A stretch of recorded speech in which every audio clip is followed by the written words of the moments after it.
In today's video, we're diving into an unsettling story about councils in areas where young white girls were horrifically groomed and abused by British Pakistani men. These councils have now endorsed a definition of Islamophobia that brands the phrase Asian grooming gangs as racist. Yes, you heard that right. Now, let's break this down.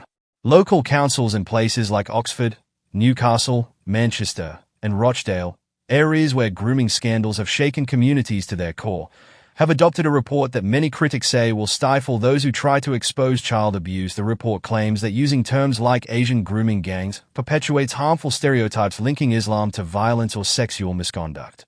It goes on to argue that such language increases the vulnerability of Muslims to hate crimes. This report, supported by Labour's all-party parliamentary group, APPG, for British Muslims and co-chaired by Health Secretary Wes Streeting, has led to calls for a national definition of anti-Muslim hate. Critics, however, are alarmed. They argue that this could act as a de facto blasphemy law, silencing those who dare to speak the truth about these horrific crimes.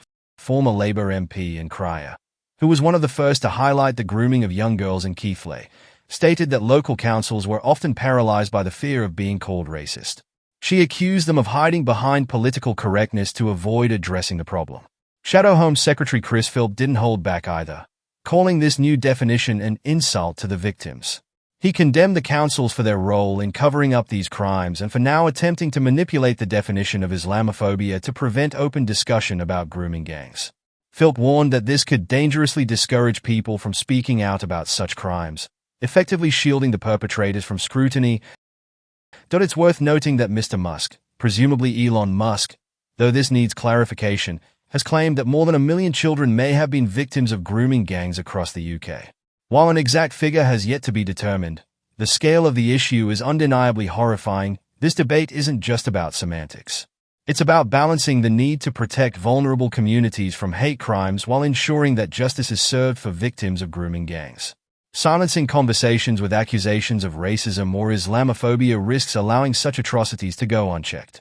What are your thoughts on this controversial move?